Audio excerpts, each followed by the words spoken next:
to the final session of the Tayside Family Learning and Parental Engagement webinar series. We have had 3 previous sessions that focused on the principles and key characteristics of family learning and parental engagement, the importance of partnerships, and the last one looked at English and literacy, maths and numeracy. All of these sessions have highlighted some wonderful practice from across Tayside and beyond. I'm so pleased to say that this one will be no exception.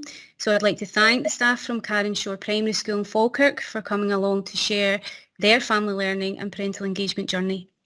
Now we have to do the protocols of delivering an online session, but because most of you will have been here before, I'll give you the short version, which is to please mute your microphone. You will have an opportunity to speak if you want to ask questions at the end. Utilise the chat panel to ask questions, post comments, resources, anything at all that you'd like to share. If you do want to talk or ask a question, please put the word speak or raise your hand and one of the facilitators will bring you into the conversation. This event will be recorded. If you lose your connection, please refer to the email that you received. It will have the name of the person to call and get help.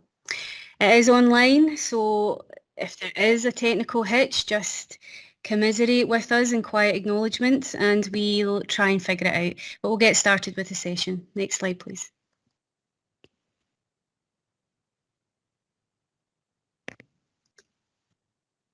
Okay, so what is the outcome for this session? We will be exploring the role of self-evaluation to monitor, review and plan next steps to improve outcomes for children and families. We'll be looking at some resources that can be used to support self-evaluation, and we will hear about an effective practice example from Carrinshaw Primary. After that, we will have protected time for discussion. Next slide, please. So the resources that we will focus on today are the Family Learning Framework, the How Good Is Our Early Learning and Childcare, Schools and Community Learning Development, and the thematic report, Engaging Families in Learning, a thematic inspection of family learning. In addition to Carrinshaw, we also have Alona Murray, who's one of our CLD HMI colleagues, who will be sharing her expert knowledge of self-evaluation and giving us some insight into the findings of the thematic inspection. So a really impactful way to finish the Tayside webinar series. Okay, we're already on the next slide. So this slide is really just to refresh your memory of some of the key documents that we would recommend you have a look at in relation to parental involvement, engagement, learning at home and family learning. I won't go into detail as you can access the initial session on our YouTube channel, which will go through each of them. However, all of these documents will have information that will support and enhance your family learning and parental engagement journey. Next slide. So one of these key documents is the Family Learning Framework. This particular document is split into 4 sections that you can see here. So research, workforce development, programme development, which includes planning, engagement and delivery, and the topic for today, which is evaluation. I'd like to point out at this stage that this document, as well as the Engaging Families Toolkit and the Family Learning Review, are currently being refreshed, but the content which is already there is sound. Next slide, please. Embedded within this section, you'll find helpful resources such as the How Good Is Our documents, which Alona will expand on later, bespoke self-evaluation examples using the Family Learning 2.5 challenge questions, as well as other relevant QIs such as partnerships, showing how to work across the different Higgies documents and of course the common language that exists between them. There's also quick tips and helpful hints on ways to improve the quality of your programme evaluations and other evaluation tools such as SWOT analysis and logic models. Next slide, please. This last slide highlights some of the new resources that we are hoping to include in the refreshed document. However, of course, we are always looking for more, so please get in touch if you'd like your work represented. We're always happy to work with people on that. One of the resources that I've included here was as a result of a session we had last night with the Edinburgh Read Write Count Collaborative, who have developed their own bespoke self-evaluation framework using 2 documents, their own Edinburgh Local Authority self-evaluation framework and the How Good Is Our Schools document. So hopefully they'll join in the discussion. I know that Karen's going to be here, so no pressure, Karen. But once we have the discussion later, it'd be good for us to kind of talk through that process. The other documents here are on the National Improvement Hub already, the West Partnership Families and Community Self-Evaluation Framework, and a partnership family learning programme between Dalmarnock Primary School and Glasgow Clyde College, who have shared their extensive evaluation documents for anyone to use. So there are a variety of resources that you can access that will all be housed within the Family Learning Framework moving forward. So watch out for that. For those on the Family Learning Network, you will have a first look at that. So now we're going to go on to Alona's input, where she is going to take us through the How Good Is Our documents and the Engaging Families in Learning thematic inspection. So next slide. Thanks, Susan. So before I start, I'm going to take you through a few slides, several of which have got quite a lot of words on them. Really, they're quite dense. Don't worry about that. You will get sent all the slides out, and part of the information that I'm going through is in the slides, really, so that you have that in the future. So don't feel like you have to scrabble and write everything down or anything of that nature. So I'm going to take you through a little bit of the How Good Is Ours. But before I do that, I think I would probably say my view as an inspector is, and I'm sure all of you would be familiar with this, that the core essence of self-evaluation and evaluation around family learning and parental engagement is to build it in from the start. So as soon as you start to think about developing a family learning or a parental engagement programme or piece of work, to actually think, okay, what are the outcomes that we really want to achieve here? How are we going to assess that and build that in right from the word go? That makes it so much easier. And I would say that one of the areas that we found on inspection is that people tend to be slightly stronger on assessing the difference it's making to children and to young people than they are the difference it's making to parents and carers. But actually, quite often with family learning, the impacts really can be quite profound for parents and carers. So good to capture that wherever possible as well. And think about things like, is this having an impact on people's employability, on their health, on their literacy, those kind of levels. So as you'll be aware, How Good Is Our Early Learning and Childcare and How Good Is Our School both have a quality indicator around family learning, 2.5. with the themes on engaging families in learning, and that's very much setting out from the start who is it you're trying to attract into your provision, thinking about equalities issues there, thinking about which groups might not immediately participate, and actually crucially in that as well, thinking about how you're going to build relationships with your parents and carers, because that is the key in many cases to good quality family learning, and certainly to family learning that can be sustained over a period of time. There's a theme on early intervention and prevention, and that's covering both the aspects in terms of how early intervention and prevention can work for the children and the young people, but also in terms of thinking through your relationships with the families that may have additional barriers to participation in place. And then the final theme, which perhaps is the most relevant one for this session, is around the quality of family learning programmes. So again, I would really refer you to that theme and have a real look at that as you're beginning to plan your provision. I've pulled out some of the challenge questions from that quality indicator that I think might be helpful in terms of people asking themselves those questions as they plan their provision. So the core one, what evidence do we have that family learning is improving life chances of the families involved? How well do we match the right programme to the right families? And that one can be a real challenge. And quite often that's where partners, be that CLD, health partners, early years partners, as well as schools, can be really important in getting that full picture of who it is that you really want to attract into the provision. And then how can we demonstrate that families are feeling included, which is, as anyone will say, that's core to a lot of this. And then starting to look at how well do people participate, both within sessions and over the lifetime of provision. What kind of things are they achieving? And that could be changes in things that are accessible, like literacy levels.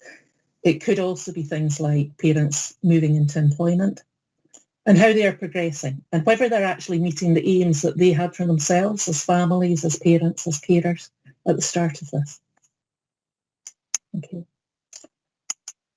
Oh, excuse me, I'm trying to move it on. The other framework that, again, some of you will be familiar with, some of you won't be so much, is how good is our CLD? Now, I should say that this framework at the moment is currently being written again, so there'll be a fourth edition due out, hopefully at the end of the summer. But I've pulled out some of the statements from the draft document that would be particularly relevant to this. So there's a quality indicator that really looks at equality, diversity and inclusion. And that would be one that would be useful for people that are trying to think through who is it that we want to attract, who is it that would be most aided by family learning, or indeed which parents are we not managing to engage with successfully at the moment that we really want to reach out to. And again, I've just put a couple of the challenge questions in there around how effective are we in taking positive steps to overcome structural and systemic barriers, and to what extent do we have evidence that shows that we're having increased life chances for people. There's a quality indicator called lifelong learning, which includes a theme that's around working with families and intergenerational working. So again, once that document comes out in the end of the summer, that would theme alongside the third theme in 2.7 of how good is our school. Those two themes could be really relevant to you. And finally, there's one that's 6.2. It's about securing improvement. And that would be helpful for those that are working with partners. And we know a lot of CLD providers work with schools to deliver family learning, but also work with third sector providers, health providers, social care providers, a real mix. And again, that would be somewhere that would help you to start to think through how are we setting up our partnership to deliver most effectively. And also, how are we setting it up so that as we evaluate throughout the programme and throughout the work, that we're doing that together, because different partners will have different bits of data and evidence they can bring to the table. So it's really important to evaluate together when you've got a partnership piece of work.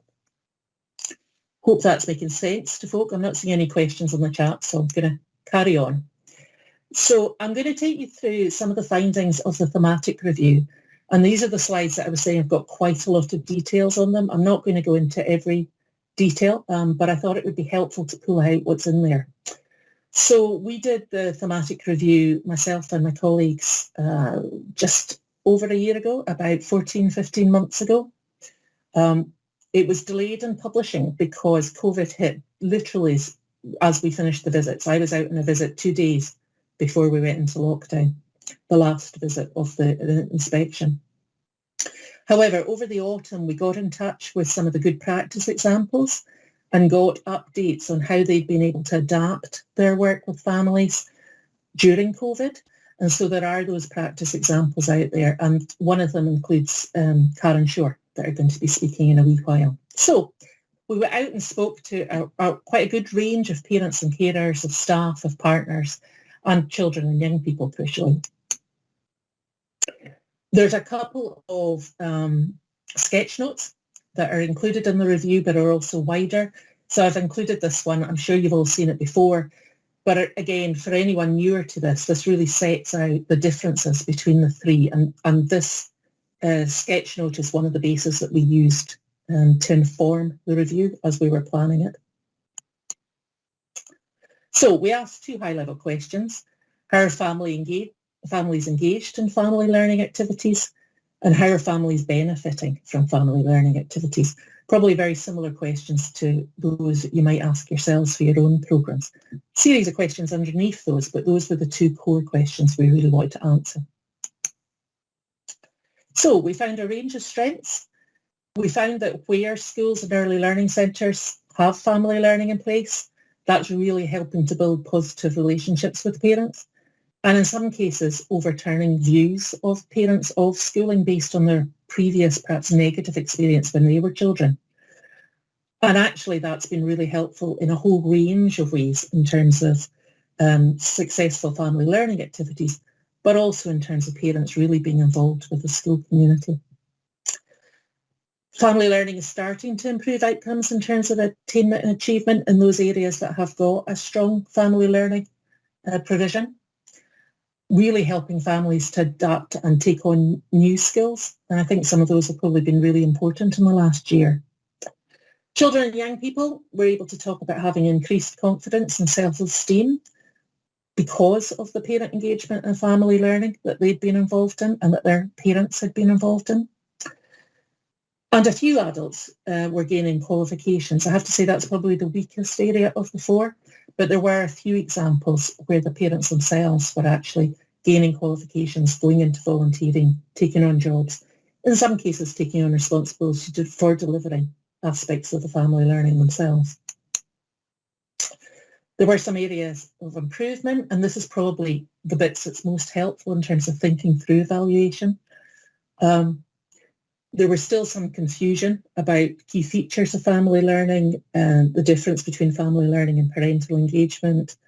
So all that still needs to be clear. And again, if you've got a partnership that's helping to deliver, it would be useful to spend some time and just make sure that everyone's on the same page around that.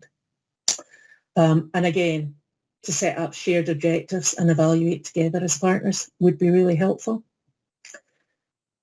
The partners need to establish robust arrangements to enable them to report on the impacts. That'll be no surprise to anyone, I suspect, that actually that quite often there was really good practice going on, but people weren't able to capture that really well and therefore weren't really able to share it.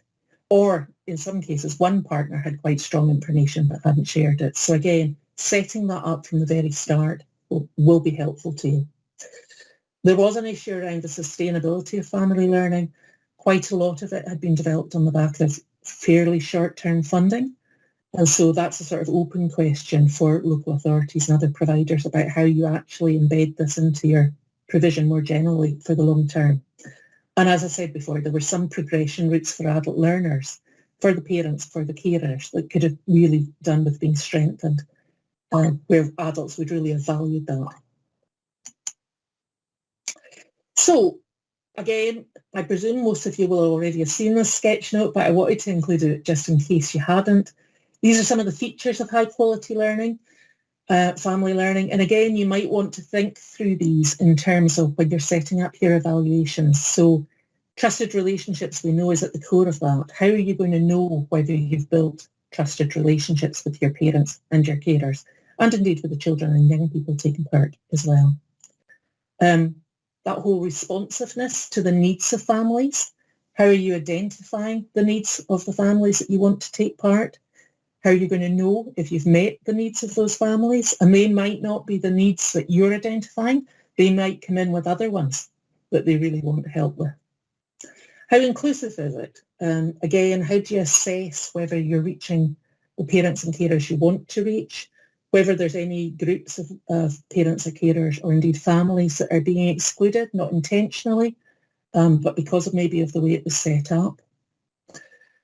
Thinking through the purpose of planning the progression routes and how you're going to develop the family learning on. Again, the earlier you can do that, I mean, you'll need to revisit it throughout, but if you can put that in place from the start, that will really help you. I apologise for my mobile going off. And achievement, again, recognition. We tend to find that people are getting better at recognising the change in children and in young people, not so good about the achievements of adults, but that can be really helpful and important to parents to hear actually what they're learning and supporting them to identify what they are learning. One of the places I would say to look, other than Karen Shores, to maybe look at Fourth View, primary school in Edinburgh, which again there's a sketch note of.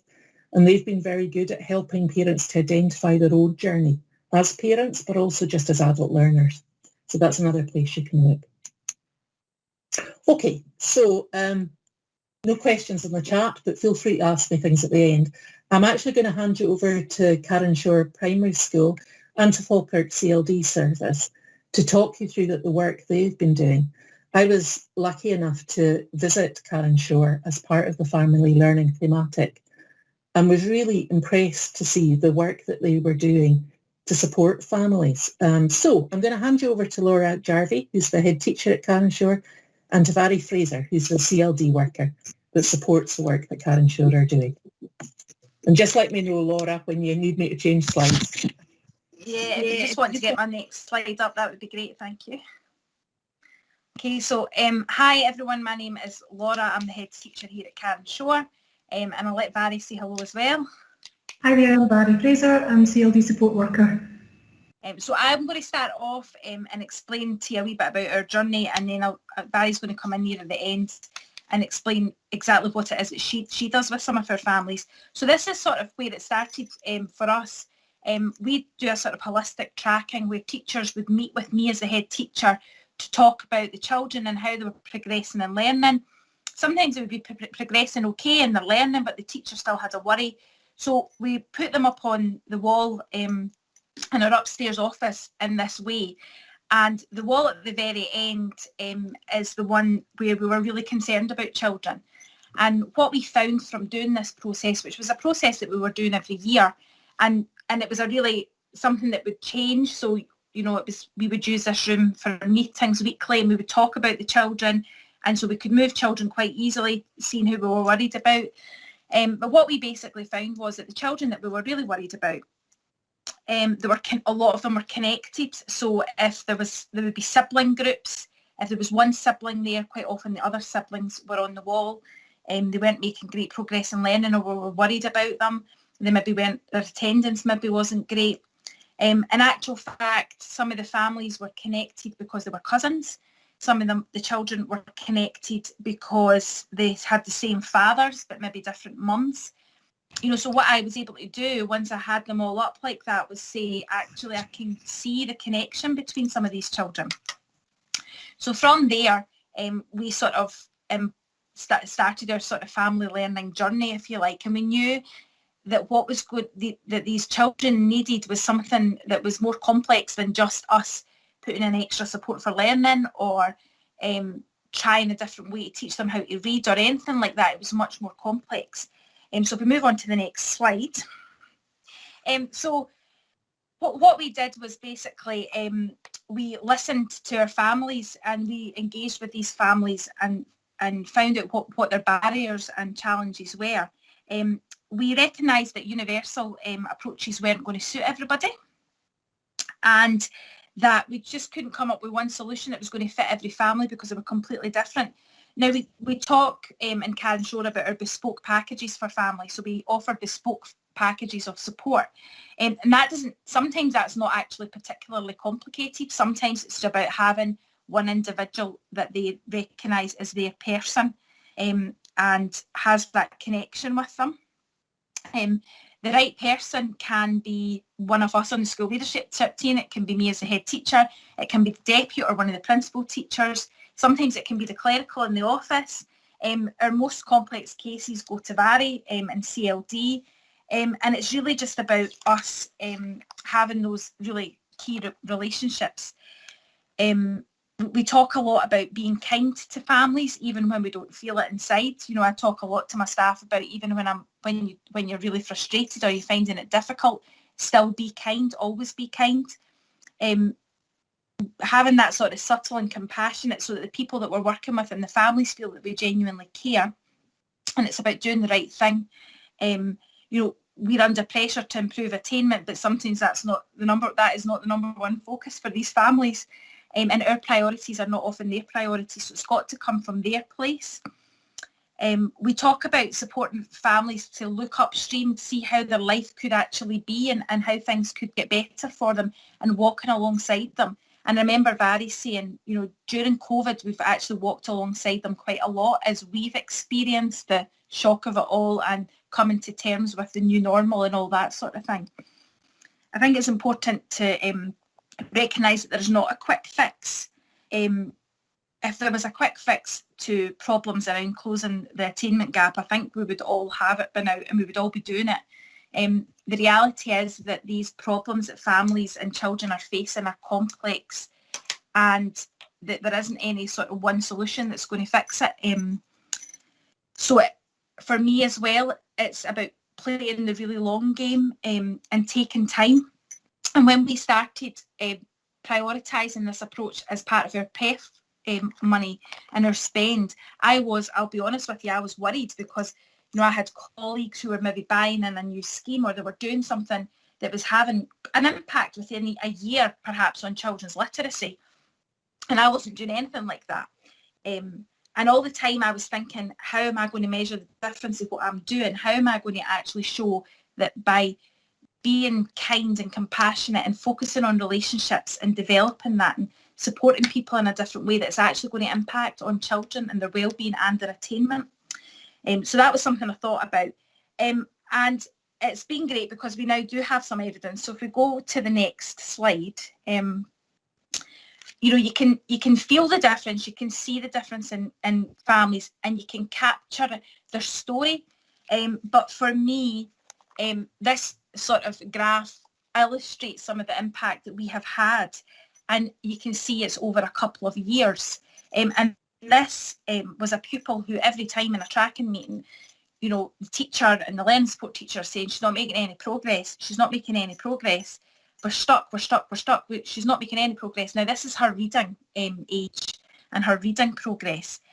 You can see that the gap's widening from a young age. Now, that the gap was actually already there. It's just the way that the graph is. But the gap was there when she came to school, and she just made absolutely no progress. And going back further than June 18, she was making no progress in learning every single year. And then eventually you can see that things start to improve, but there's still a clear gap between her actual age and her reading age. So she starts to make progress in learning, but there's a gap that's there and we're not closing it. And this is really interesting because the gap starts to close in lockdown. Now, this is a family who didn't engage in our online learning, I'll be completely honest. They never did reading homework. They didn't do anything really. So nothing changed in terms of us as a school, what we did in terms of the teaching of reading or what we did. But for me, this showed me that it was another example of where we don't always know best as a school.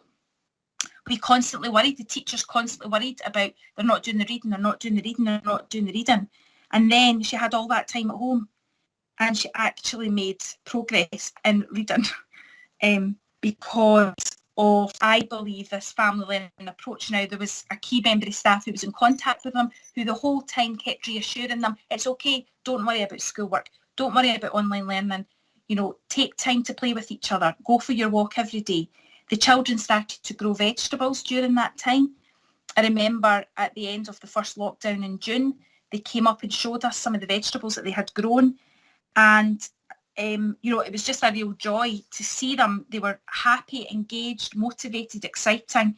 And then we come back to school and you can see that actually just she's made progress in reading. So that was amazing. And just reminded us as schools we don't always know best. So we go on to the next pupil that I've included as an example. This is another child who's was not scoring on any of our assessments for year after year. And you can see he just suddenly picks up and he's just been flying and actually has been flying this year and is really, really caught up.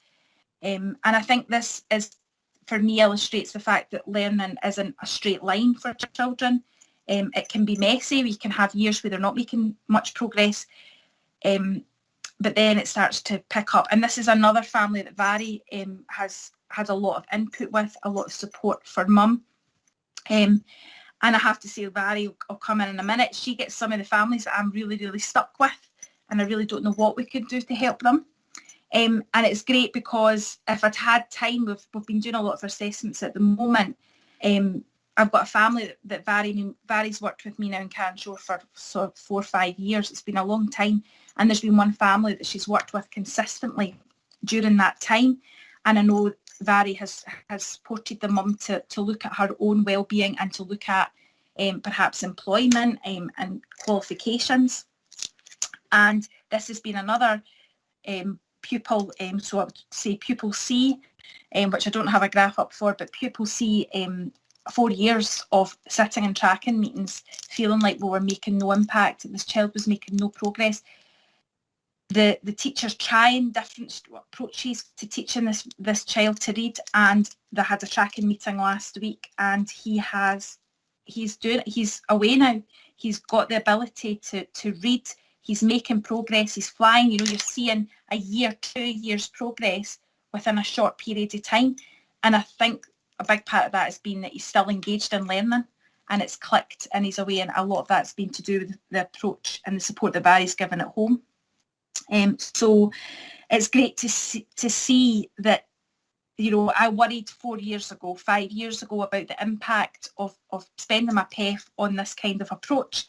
But now, after all this time, I can see the impact on individual children and their attainment, particularly in reading, because that is something that children become quite disengaged with quite quickly. So that's me. I'm going to pass over to Vary, who will explain a wee bit about more specifically what she does, because as I said, she works with our more complex children. So over to you, Vary. Thanks, Laura. Yes, I think what you've just said, it just points out to us that we know that the importance of families and the importance of parents and their partnership with learning. In fact, every parent who has worked with me has been a referral through school, although I'm community-based to an extent. And I think the principle of one family at a time has helped in starting where people are at. And that's what we've talked about a lot, Laura and I, about, you know, there are common themes and there are shared issues, but that doesn't mean that they're all at the right place to start working with anyone. And there's a lot of mistrust of services, so I make it very clear it's voluntary to work with me, and that's been a really big in. I develop the relationship with the parent first because it's important that they introduce their children to me. I'm not necessarily based in school. As much as I'd like to spend more time in the school, I think it's been very important that I am very much seen as for the parent, and then the developed relationship forms much quicker. The co-production is very key, because if we don't fit what they want and we don't listen to what they need, then we're just delivering and doing things at people. So we're very, very, very focused on hearing what the learning experiences of the parents has been. They've often disengaged from learning at a young age, and they hate school, basically. They hate the thought of their children being told things and they don't have a control. So it's about developing a relationship that they feel fully involved in terms of the family learning. We have very positive links with school. Laura and I have talked a lot about no oversharing, because I think it's really important to build the trust and empower the parent. I hear a lot of the issues from the parent. So where there's a crisis or something I really need to hear about, we do share. That often a lot of the journey I have with the parent is done quite quietly with a little review at their request. And I think that really is important. It takes a long time. It's not an easy fix. But if we start doing a sort of report back and forth, the trust goes. And it's based on their previous experiences in learning and previous experiences with other services. So because I do work with very targeted families, that has to be a clear message, and we have to be very mindful of the trust they're building with myself, and that there's certain things that can't be shared. And so moving on to the bigger picture, we use a model called 5 Ways to Wellbeing, which helps the families build in their mind where they fit and where they see themselves. And I think we look at it as a community development approach. We're trying to encourage parents to feel they're connected to something, to look at their part as a main player in the children's education, and to communicate better with schools and other services. So we're listening to understand, because it's not always us, it's not always CLD, and we don't want to go in with a sort of toolkit to try and fix everything. We have to listen very clearly, and sometimes that'll take several meetings, and then eventually I can signpost, or we can start to build on a family learning approach.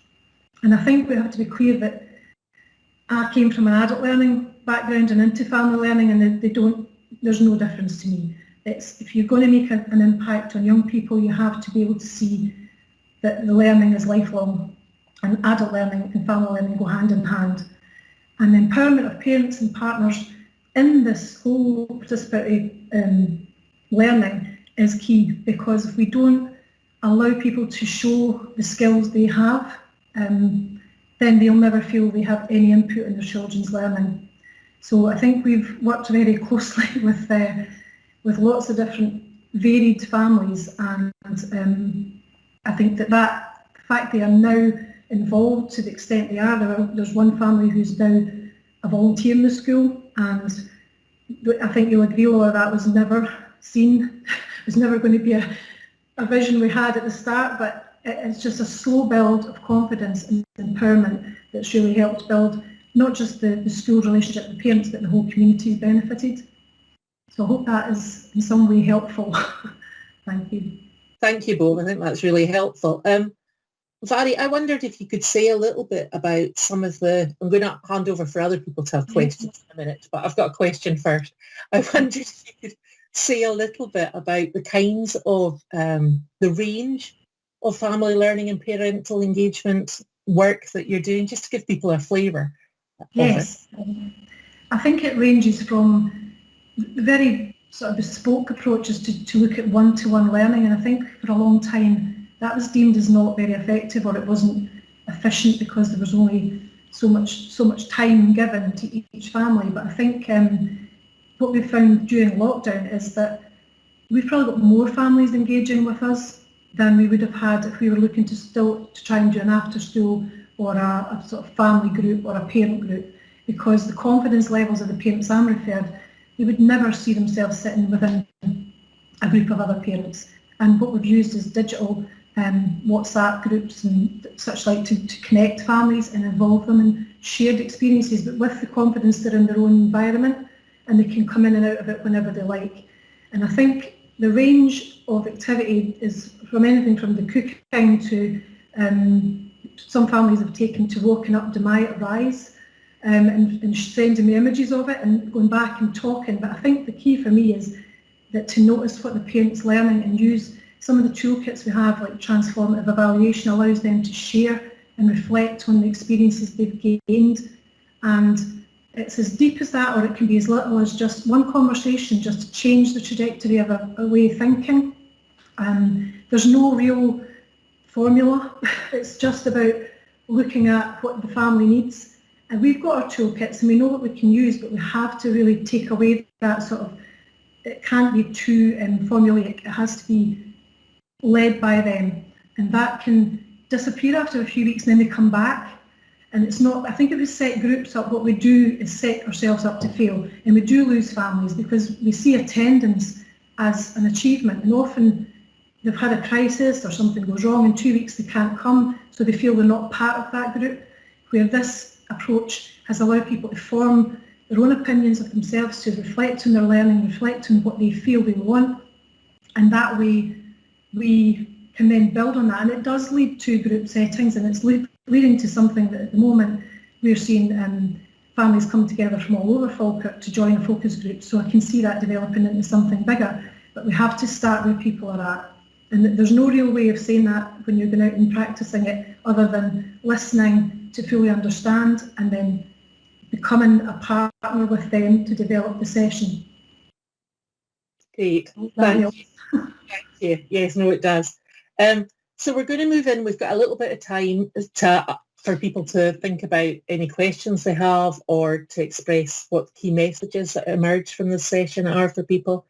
At some point, my colleague Susan's going to put a link to self-evaluation in it as well, just so you can do feedback on the session. So if you could do that, click on that link before you finish, before you leave the session, that would be helpful.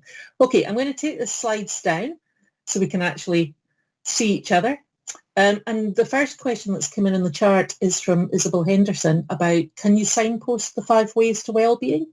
And maybe say a wee bit more about it as well. But that's new to her. So I don't know which one she wants to take that on. But it's a sort of framework we're using through NEF, and it's basically looking at connection, keeping learning, people being active and giving and taking notice of the communities. So it's a framework that can be used around young people and adults and in family settings. So I can certainly send a link, and it is very useful.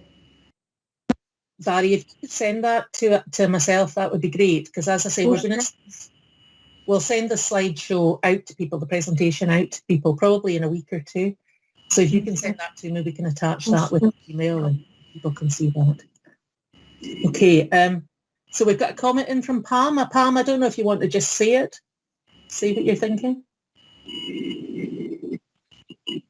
Yeah, just listening to this just reinforces that, you know, whether it be PEF money or whichever funding stream comes down, that we need to get away from short-term funding and short-term contracts, because as you say, it takes years sometimes to build relationships with families and young people. And I think sometimes schools have an expectation that that process will be a lot quicker than it actually is. So it's really refreshing to hear you, Mrs. Jarvin, saying that, you know, it's taken you a couple of years or so to actually see the benefit of the strategy you took within your school. So yeah, that was really good to hear. So that was my only comment on that. Thank you. Okay, so we'll open it up, and has anybody got any questions for myself, for Susan or Barry or Laura, for any of us, or indeed thoughts that you want to share about the work that you're doing in your own locality as well?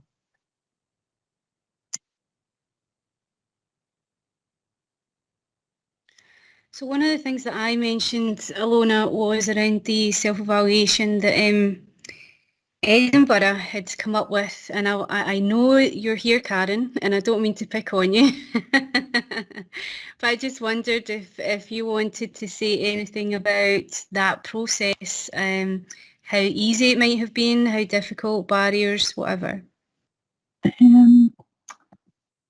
Hi. Karen. Thanks for that amazing presentation. I've heard about it. I've heard about this project before, and I'm delighted to hear about it again. So I think I could say a lot, but you've asked me about something else. So, the evaluation. We used we recently did some work with the read write count bags, the primary 3 read write count bags, and through that and some of the other projects that we've done in Edinburgh, we've created an evaluation tool that has used some of the challenge questions in the 2.5 family learning and also the 2.7 partnerships. So we've picked some of the questions from that, but we've turned them into actions, intended impacts, actual impacts, etc. So we used that with this. Most recently, we've used that with this piece of work around interactive sessions around the read write count bags. It's been helpful. It's been a helpful tool. I've also noticed that there was the what Ilona was talking about was the CLD upcoming framework, not framework, but yeah, the CLD one, which had, and I had actually noted down, as you'd mentioned, the one about intergenerational work, and I had also thought that the 2.2b adult learning mentioned, where is it? It says, are our family-focused projects engaging families from a range of social and cultural backgrounds well? So I think that would apply to if that's still in there. It was in one draft. I don't know if it's still in there. I would be keen to use that in future, and also, the rest of that one. So it's not been easy to do it, I have to say, in answer to your question, Susan. It's not been that easy to do it, but we're finding that it's, as long as we don't use too many, as long as we're not picking too many, then and is there somebody there to support? Because I've got a strategic role and I'm not actually delivering. I have found that when people are delivering, it's really hard to do all that in any detail as well. So it's fine-tuning it to make it simpler. It's what we're needing to do. Thanks, Karen. I would suggest people pick 1 or 2 teams to start off. This is your suggestion. I'm happy to share that if anyone's interested in that, the one that we've done more recently. Okay. Perfect. Thanks, Karen. Sorry to pick on you, but I knew that you went through that process. I'm happy to make connections, though, about it. Absolutely. Yes. I think Julie was wanting to speak now. So, Karen, can you put your mute button on? A wee bit of feedback. Thank you. I was just going to say, Susan, that Karen and Barbara very kindly shared their self-evaluation process with us after the third session, and that was sent out. So I can pass that on to Alona and make sure that that's sent out with the fourth session as well. So in case you missed the last one, you can have it from this one too. Thanks, Julie. That'd be really helpful, I think, for people.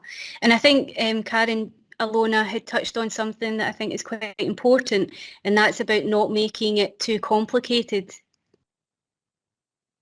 I would imagine you would agree with that. Me? Yeah, I would. Karen? Yes. I would, yes, I would agree with that. I think we all would. Yes. So is anyone got any other questions? Sorry, Alona. No, I was just going to say, as people think of their questions, I know as inspectors, people quite often expect us to come in looking for everything to be covered, and we really don't. What we're really looking for is clarity of purpose, so that you're, from the start, you're saying, okay, this is what we want to achieve. This we think we can achieve in 6 months, but this we know is going to take 2 or 3 years. But that you've got your eye on the ball, but also that you're listening to the young people, the children, the parents and carers that are involved, so that as what they're wanting to achieve might change, that actually that you adjust that or incorporate that into your evaluation, into your outcome planning, so that it's not a static thing. There may be some elements that are really core, because you may, for example, have a real, if you're in a school setting, you might have a real issue over attendance, and you might go, actually, that's one of the core things that we really want to improve from this, just to pick a random example. But there will be other outcomes that come on board as you progress and as your programme develops. And so certainly as an inspector, when I'm coming in and looking at family learning, that's what I would be expecting to see. Something that is responsive, but also is well planned from the outset in terms of thinking about where could this take us? How could our families be different in a year's time? How could the children in school be different in a year's time in terms of their confidence to learn and their readiness to learn? I don't know if there's anything additional that Laura wants to add to that or so. I was noticing her taking notes and nodding her head. But, and like Susan was saying, if anybody's got any other questions, happy to pass them on.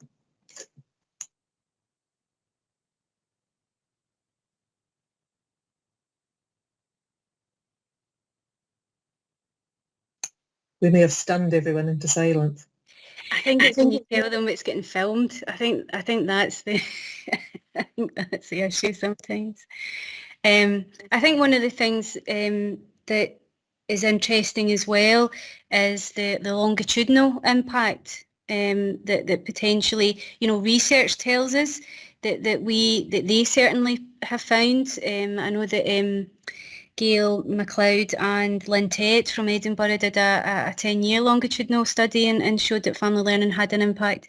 Is there anything, so I'm just thinking about the last input, I'm just thinking about the mapping. Are you going to track any of the children?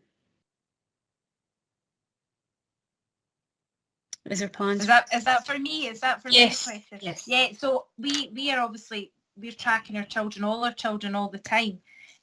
So what I'm able to see now is that, I've tracked these children for 4 or 5 years, and now it's starting to have an impact. So it is after several years that we're starting to see an impact on the children. So I have been able to do that, and sometimes that's just quite simplistic in terms of looking at something like a reading age, just attainment in general. Are they on track for their learning?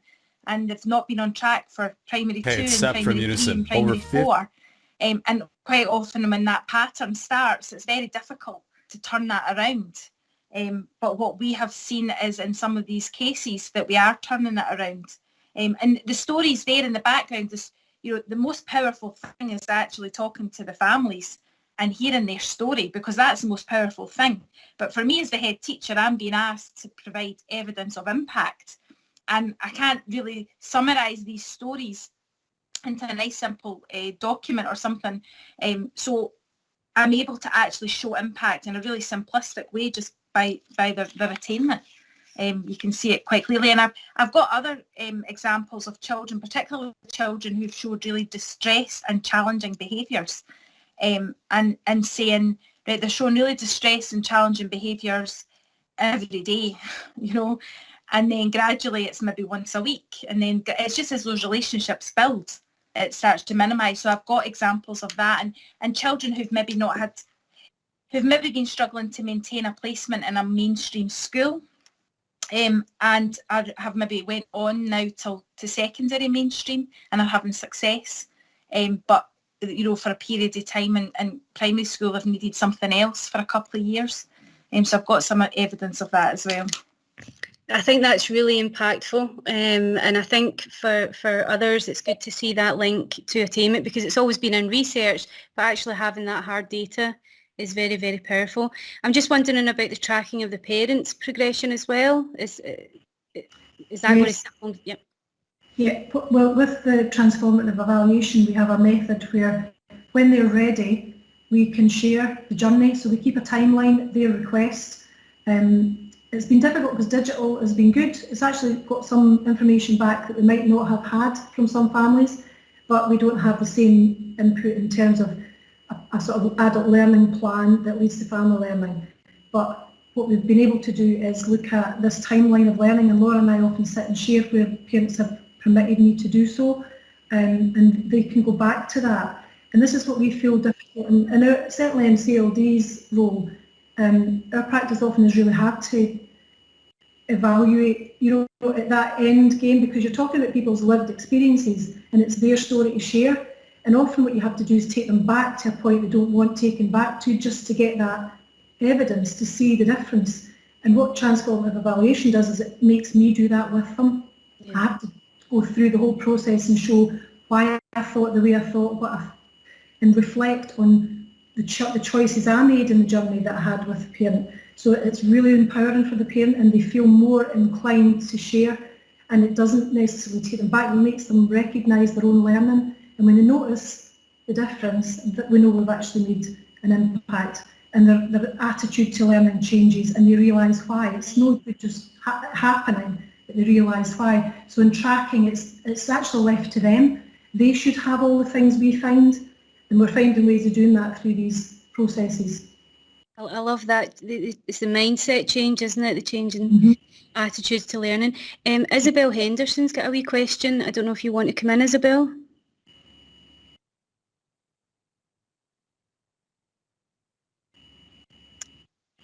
You still there, Isabel? Maybe I have a problem. Hi, yes, I am.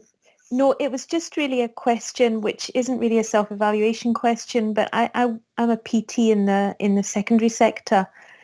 So, you know, it's really encouraging, really enjoyed hearing from Ms. Jarvie about that impact and what's happening, and a recognition that it can take years and is a really important intervention.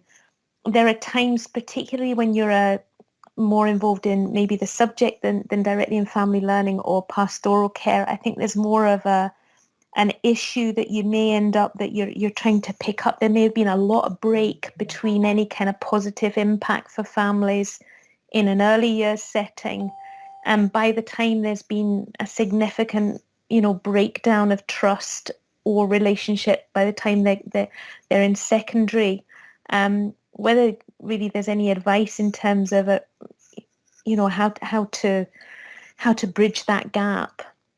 Does that make sense?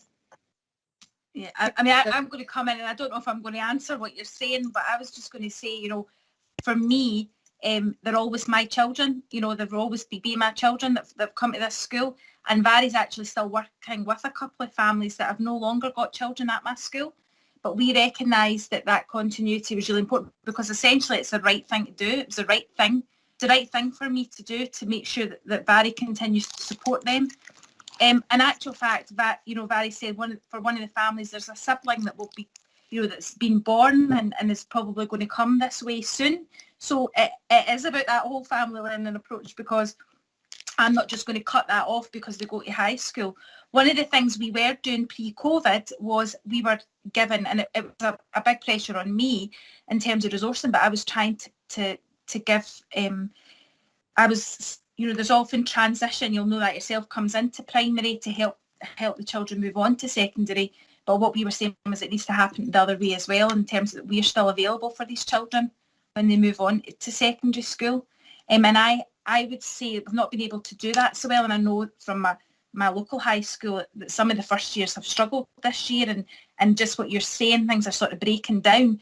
And I think there's something about almost creating an outreach hub within the primaries, within those local communities, because my primary school serves a community that is here, and the high school takes in such a wide range of communities within this local area. It's a slightly different thing, and the approach that Barry has in this school would be different in some of the schools that are within the same cluster as me.